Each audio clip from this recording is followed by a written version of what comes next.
গল্পের নাম ছাপোষা বাবার চিঠি। অজিতের ঘরের দেওয়ালগুলো ছিল সিমেন্টের নয়, বাঁশের চটার তৈরি বেড়ার। বর্ষার জল ঢুকে স্যাঁতস্যাঁতে হয়ে থাকা সেই বেড়ার গায়ে অজিত একটা পুরনো ক্যালেন্ডার সেটে রেখেছে। ক্যালেন্ডারের পাতায় বড় বড় করে লেখা 22শে জুন। এই তারিখটি অজিতের জীবনে একমাত্র হিসেব। এই দিনটা তার ছেলে অভ্রর জন্মদিন। কলকাতার একেবারে শেষ প্রান্তে একচিলতে বস্তি এলাকায় অজিতের বাস। তার বয়স 50 ছুঁই ছুঁই। কাঁধের চামড়া ঝুলে গেছে, চোখে গভীর ক্লান্তির ছাপ। 10 বছর আগে তার বিবাহ বিচ্ছেদ হয়েছে। স্ত্রী রূপা তাকে ছেড়ে চলে যাওয়ার সময় অভ্রকে নিয়ে গেছিল। আদালত রায় দিয়েছিল অজিতকে প্রতি মাসে নির্দিষ্ট পরিমাণ টাকা দিতে হবে, যদিও তার সামর্থ্য ছিল না। অজিতের কাজ ছিল পুরনো খবরের কাগজ আর প্লাস্টিকের ভাঙাচোরা জিনিস কিনে এনে তা পরিষ্কার করে সামান্য বেশি দামে বিক্রি করা। আয় খুবই কম, তবু সে জানে যে করেই হোক অভ্রকে কিছু একটা দিতে হবে। অভ্র এখন শহরের নামকরা একটি কলেজে পড়ছে। অজিতকে দেখার পর থেকে অভ্র সবসময় চোখ নামিয়ে কথা বলে। হয়তো বাবার দারিদ্র্য তাকে লজ্জিত করে। অজিতের থাকার টালির ঘরটির একমাত্র আসবাব ছিল একটি ভাঙা কাঠের তোরঙ্গ। তালা দেওয়া সেই তোরঙ্গটি ছিল অজিতের ব্যাংক। প্রতিটি কাগজ বিক্রি করে যা আয় হতো তার থেকে শুধু দিনের খাবার আর পরের দিনের কাজের জন্য সামান্য পুঁজি রেখে বাকি টাকা সে অতি যত্নে একটি ছিদ্রযুক্ত পলিথিনের ব্যাগে ভরে তোরঙ্গের মধ্যে রেখে দিত। বেশিরভাগই ছিল 10 টাকার নোট আর 1 টাকার পুরনো সিকি। অজিতের স্বপ্ন ছিল শুধু একটি, অভ্রকে তার 22 বছরের জন্মদিনে একটি নতুন স্মার্টফোন কিনে দেওয়া। অভ্রর পুরনো ফোনটির স্ক্রিন ভেঙে গেছে, ক্লাস করতে অসুবিধা হয়। অজিত দূর থেকে সব খবর রাখত, যদিও অভ্র তাকে কিছুই বলতো না। অভ্রর মা রূপাও তার সঙ্গে কথা বলা বন্ধ করে দিয়েছে। জন্মদিনের আর মাত্র 15 দিন বাকি। অজিত তোরঙ্গ খুলে হিসাব করলো, টাকা যা জমেছে তাতে কোনো ভালো স্মার্টফোন কেনা সম্ভব নয়। তবুও হার মানল না সে। অজিত তার কাজের সময় বাড়িয়ে দিল। সে সকালে 4টের সময় উঠে যেত। শীতের সকালে হাতে মোজা ছাড়া সে ঠান্ডা বস্তা টেনে নিয়ে শহরের বিভিন্ন ময়লার স্তূপে গিয়ে ভাঙাচোরা প্লাস্টিক খুঁজত। পাড়ার লোকেরা তাকে দেখে হাসত। এই বয়সেও লোকটার এত খাটাখাটুনি কেন? তারা জানতো না এই খাটাখাটুনি কেবল পেটের জন্য নয়, এটা তার বাবার হৃদয়ের জেদ। একদিন সকালে কাগজ কুড়োতে গিয়ে অজিত একটি পুরনো বাড়ির সামনে থামল। বাড়ির লোকগুলো পুরনো জিনিস ফেলে দিচ্ছে। সেখানে অজিত একটি ভাঙা কিন্তু বড় কাঠের বাক্স দেখতে পেল। বাক্সটি তুলে দেখল ভেতরে একটি ছেঁড়া শালু কাপড়ের মোড়ানো জিনিস। খুলতেই দেখল একটি প্রায় নতুন কন্ডিশনের কিন্তু পুরনো মডেলের স্মার্টফোন, হয়তো কারো ফেলে দেওয়া। অজিতের চোখ আনন্দে চিকচিক করে উঠল। ফোনটি চার্জ দিয়ে দেখল এটি কাজ করে, তবে এর ব্যাটারির অবস্থা খুব খারাপ। অজিত সঙ্গে সঙ্গে শহরের দিকে রওনা হলো। তার পরিচিত একটি ছোট মোবাইলের দোকানে গিয়ে সে ফোনটি দেখালো। দোকানের ছেলেটি বলল, কাকু, ফোনটা চলবে না, ব্যাটারির সঙ্গে মাদারবোর্ডটা পাল্টাতে হবে, অনেক খরচ। অজিতের মন খারাপ হলো। সে তার জমানো সব টাকা ছেলেটির হাতে তুলে দিয়ে বলল, বাবা, আমার কাছে আর বেশি নেই, তুমি কোনো মতে এটা ঠিক করে দাও। আমার ছেলেটা দূরে থাকে, ওর জন্মদিন আসছে। ছেলেটি অজিতের সরলতা দেখে মুগ্ধ হলো। সে বলল, কাকু, তোমার জন্য খরচ কম রাখবো, কিন্তু আমাকে 4 দিন সময় দিতে হবে। অজিত মাথা নেড়ে খুশি মনে ফিরে গেল। তারপর মনে হচ্ছিল এই 4 দিন যেন 4 বছর। সেদিনের বাকি সময়টা শুধুমাত্র রুটি আর গুড় খেয়ে কাটালো, যাতে সে নতুন ফোনটি নেওয়ার জন্য শহরে যাতায়াতের খরচটুকু বাঁচাতে পারে। 4 দিন পর অজিত পুরনো গেঞ্জি আর মলিন একটি পাজামা পরে শহরের দোকানে গেল। ছেলেটি ফোনটি হাতে দিয়ে বলল, কাকু, ব্যাটারি আর মাদারবোর্ড পাল্টানো হয়ে গেছে, একদম নতুন ফোনের মতো চলবে, তবে এটা পুরনো মডেল, তাই হয়তো সব নতুন অ্যাপ চলবে না। অজিতের চোখে জল এসে গেল। সে ফোনটি হাতে নিয়ে দেখল সেটি ঝকঝক করছে। সে ব্যাগ থেকে একটি ভাঙা 10 টাকার নোট বের করে ছেলেটিকে দিল। অজিত তার ছেলের ঠিকানায় চিঠি লেখার সিদ্ধান্ত নিল। সে তো সরাসরি ফোন দিতে বা যেতে পারবে না। অভ্রর মা হয়তো তাকে ভালোভাবে নেবে না। সন্ধ্যার পর টালির ঘরের ম্লান বৈদ্যুতিক আলোর নিচে অজিত অভ্রর জন্য চিঠি লিখল। তার হাতের লেখা অক্ষরগুলো কাঁপছিল, তার চোখে জল ছিল। প্রিয় অভ্র, আমি জানি তোর এখনকার জীবনটা অনেক ব্যস্ত। তোর মা আর তুই অনেক ভালো আছিস, এটাই আমার শান্তি। আমি তোকে কিছুই দিতে পারি না, কিন্তু 22শে জুন তোর জন্মদিন। বাবা হিসেবে দূরে থেকেও তোকে কিছু দিতে ইচ্ছে হলো। এই বাক্সের ভেতরে একটা ফোন আছে। এটা নতুন নয় বাবা, কিন্তু একদম ঠিক করে দিয়েছি। তোর হয়তো এখন আরও ভালো ফোন দরকার, কিন্তু এটা দিয়ে তোর জরুরি কাজগুলো চলে যাবে। এটা আমার ভালোবাসার প্রতীক। এটা তোর বাবার পুরনো দিনের ইচ্ছের ছাপ। ব্যবহার করিস বাবা। আর তোর ভালো থাকার খবরটা মাঝে মাঝে আমাকে কোনো এক বন্ধুকে দিয়ে জানিয়ে দিস। আমি দূরে থেকেও তোকে দেখতে চাই। ইতি, তোর বাবা। অজিত একটি পুরনো কাপড়ের ব্যাগে ফোন এবং চিঠিটি খুব সাবধানে রাখলো। সে পোস্ট অফিসের ভরসায় থাকলো না। সে ঠিক করলো পরের দিন সকালে সে নিজেই অভ্রর ফ্ল্যাটের নিচে গিয়ে চিঠি সহ ফোনটি তার বন্ধুর মাধ্যমে বা দারোয়ানের হাত দিয়ে পৌঁছে দেবে। এই ছোট কাজটুকু অন্তত সে তার সন্তানের জন্য করতে চায়। অজিতের বুকে তখন আর কোনো অভাবের কষ্ট ছিল না, ছিল শুধু একজন বাবার তৃপ্তির নীরব আনন্দ। সে জানতো এই ফোন হয়তো অভ্রর জীবনে খুব সামান্য কিছুই, কিন্তু এই সামান্য উপহারের পেছনে তার জীবনের সমস্ত জমানো ইচ্ছে আর স্বপ্ন লুকিয়ে আছে। পরের দিন সকাল, শহরের দিকে বাস ধরার জন্য অজিত যখন বস্তির ধুলোমাখা রাস্তায় হাঁটছিল, তখন তার পরনে ছিল আগের দিনের সেই মলিন পাজামা এবং একটি ছেঁড়া গেঞ্জি। হাতে একটি সাধারণ হলুদ রঙের কাপড়ের ব্যাগ, যার ভেতর অভ্রর জন্য নতুন করে মেরামত করা স্মার্টফোনটি অতি যত্নে রাখা। শহরের এই দিকটা অজিতের জন্য প্রায় অচেনা। অভ্রদের ফ্ল্যাটটি বিশাল, আকাশছোঁয়া কাচের দেওয়ালের একটি অ্যাপার্টমেন্টের বিল্ডিং। অজিত ইতস্তত করতে করতে গেটের সামনে দাঁড়ালো। গেটে স্মার্ট ইউনিফর্ম পরা দারোয়ান তাকে দেখেই প্রশ্ন ছুড়ল, কে আপনি? এখানে কি চাইছেন? অজিত কাঁপা কাঁপা গলায় বলল, অভ্র। অভ্র নামের একটা ছেলে এখানে থাকে, তাকে আমার একটা জিনিস দেওয়ার ছিল।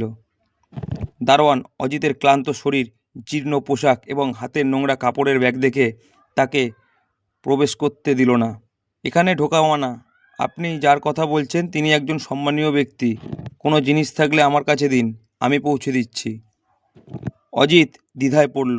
অভ্রর মায়ের চোখ এড়িয়ে সে নিজেই অভ্রকে ফোনটি দিতে চেয়েছিল, কিন্তু উপায় নেই। অজিত ব্যাগ থেকে ফোন এবং চিঠিটি বের করে দারোয়ানের হাতে দিল। ভাঙাচোরা 10 টাকার নোট নিয়ে সে দারোয়ানকে অনুরোধ করল, দাদা, দয়া করে চিঠিটা আগে পড়তে বলবেন, এটা খুব দরকারি। দারোয়ান মাথা নেড়ে জিনিসগুলো রাখলো। অজিত ফিরে আসার জন্য পা বাড়ালো। তার চোখে একরাশ শূন্যতা। উপহার পৌঁছালো ঠিকই, কিন্তু বাবা হিসাবে সে তার সন্তানের হাতে সেটা দিতে পারল না। অভ্র তখন তার ঘরে বসে অনলাইন ক্লাসের নোট তৈরি করছিল। তার ঘরে শীততাপ নিয়ন্ত্রিত যন্ত্রের মৃদু শব্দ আর বাইরে শহরের দ্রুতগামী যানের আওয়াজ। তার টেবিলের কোণে তার পুরনো স্ক্রিন ভাঙা স্মার্টফোনটি রাখা ছিল। বেলা 12টা নাগাদ দারোয়ান এসে ফোন এবং চিঠিটা দিয়ে গেল। অভ্র অবাক হলো, কে পাঠালো? প্যাকেজিং এত সাধারণ, আর ফোনটি পুরনো মডেলের। অভ্র প্রথমে চিঠিটি খুলল। অজিতের অক্ষরগুলো কাঁপছিল। সে কাঁপানো হাতের লেখা অভ্রর খুবই চেনা। আমি জানি তোর এখনকার জীবনটা অনেক ব্যস্ত। তোর মা আর তুই অনেক ভালো আছিস, এটাই আমার শান্তি। আমি তোকে কিছুই দিতে পারিনি, কিন্তু 22শে জুন তোর জন্মদিন। বাবা হিসাবে দূর থেকেও তোকে কিছু দিতে ইচ্ছা হলো। চিঠিটি পড়তে পড়তে অভ্রর চোখ ভিজে এলো। বাবার দারিদ্র্য তাকে একসময় লজ্জায় ফেললেও এই চিঠির প্রতিটি শব্দে তার প্রতিবার বাবার যে শর্তহীন ভালোবাসা লুকিয়ে আছে তা সে স্পষ্ট বুঝতে পারল। বাবা তাকে কিছু দিতে চেয়েছেন, এই চিন্তাটুকু অভ্রকে ভেতরে ভেতরে নাড়া দিল। অভ্র দ্রুত বাক্সটি খুলে ফোনটি দেখল। পুরনো মডেল, কিন্তু একদম ঝকঝকে। সে জানতো না এই ফোনের পেছনে অজিতের কতদিনের জমানো স্মৃতি আর ইচ্ছে লুকিয়ে আছে। রান্নাঘর থেকে অভ্রর মা রূপা এলেন। রূপা সুপ্রতিষ্ঠিত, এখন একটি বেসরকারি সংস্থায় উচ্চ পদে কর্মরত। তার পরনে দামি সিল্কের সালোয়ার কামিজ, মুখে আভিজাত্যের ছাপ। তিনি ফোন এবং চিঠি দেখে থমকে গেলেন। অভ্র বলল, বাবা পাঠিয়েছে মা, আমার জন্মদিনের উপহার। রূপা চিঠিটি নিলেন। তার ঠোঁটে একটি তাচ্ছিল্যের হাসি ফুটল। এই পুরনো ফোন, এগুলো দিয়ে কি হবে?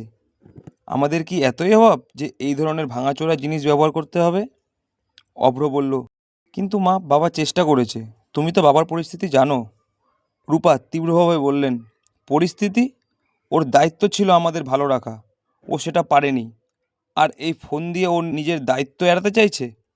রূপা চিঠিটা টেবিলে ছুঁড়ে ফেলে দিলেন, কিন্তু তার চোখে তখন আর রাগ নয়, স্মৃতির এক ঝলক। যে অজিত একসময় সামান্য আয়ের মধ্যেও রূপাকে খুশি রাখার জন্য কী না করত। রূপা তার ঘরে চলে গেলেন, কিন্তু অজিতের চিঠি তার মনে আঘাত হানল। অজিত কোনোদিন খারাপ মানুষ ছিল না, শুধু অর্থনৈতিকভাবে দুর্বল ছিল। রূপা স্মৃতি হাতড়ে দেখলেন, তাদের বিচ্ছেদের পর অজিত বহুবার দূর থেকে অভ্রর খবর নেওয়ার চেষ্টা করেছে। সামান্য কিছু টাকা পাঠিয়েছে, যা তিনি স্রেফ উপেক্ষা করেছেন। রূপা মনে মনে ভাবলেন, এই লোকটা কেন এখনও অভ্রর জীবন থেকে সম্পূর্ণরূপে সরে যাচ্ছে না? সে তো নিজের জগৎ গুছিয়ে নিতে পারত, কিন্তু অজিত তা করেনি। সে হয়তো আজও তার ব্যর্থতা এবং ভালোবাসা, এই দুটোকেই আঁকড়ে ধরে বেঁচে আছে।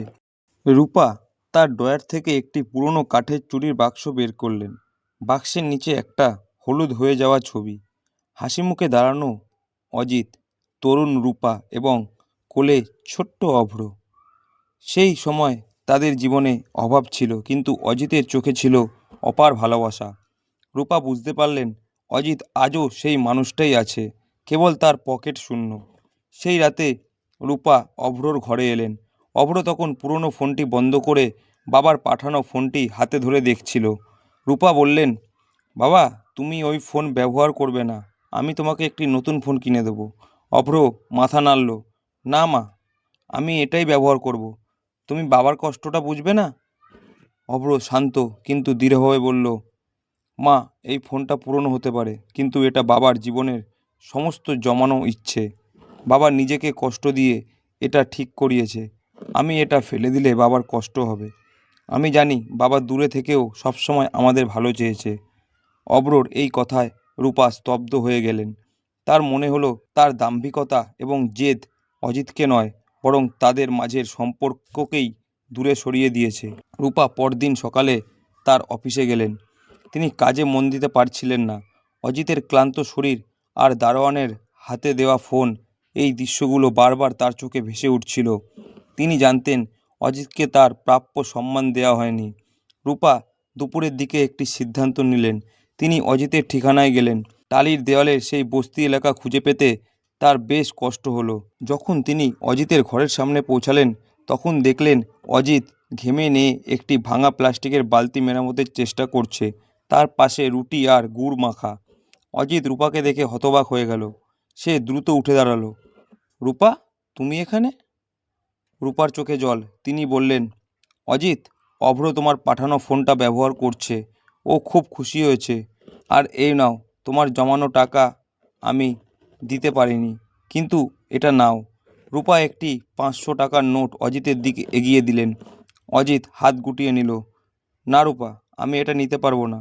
আমি অভ্রকে কিছু দিতে চেয়েছি, তার বিনিময়ে কিচ্ছু চাইনি আমি। এটা আমার দায়িত্ব। রূপা জোর করলেন না। তিনি মাথা নিচু করে বললেন, আমি জানি তুমি সব সময় অভ্রকে ভালো রাখতে চেয়েছো। আমি ভুল ছিলাম। তোমার প্রতি আমি অন্যায় করেছি। রূপা চলে যাচ্ছিলেন, তখন অজিত পেছন থেকে ডাকলো, রূপা, 1 মিনিট। অজিত তার টালির ঘরের কোণ থেকে একটি ছোট লাল শালু কাপড়ে মোড়ানো জিনিস বের করলো। এটি ছিল অভ্রর ছোটবেলার একটি খেলনা ট্রেন। অজিত সেটি রূপার হাতে দিল। ওকে বলো ওর বাবা সবসময় তার জন্য অপেক্ষা করে। তার ভালো থাকাটাই আমার একমাত্র খুশি। রূপা খেলনা ট্রেনটি বুকে চেপে ধরলেন। তিনি বুঝলেন অজিত কোনোদিনই ব্যর্থ বাবা ছিল না। সে শুধু তার ভালোবাসা প্রকাশের ভাষা হিসাবে টাকা নয়, বরং আত্মত্যাগ এবং প্রতীক্ষাকে বেছে নিয়েছিল। রূপা ফিরে গেলেন।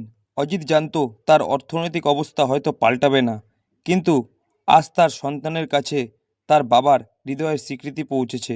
সেই স্বীকৃতি অজিতের কাছে পৃথিবীর সবথেকে বড় ধন। গল্পটি ভালো লাগলে লাইক করবেন, চ্যানেলটিকে সাবস্ক্রাইব করবেন এবং কমেন্টে জানাতে ভুলবেন না গল্পটি কেমন লাগলো। ধন্যবাদ।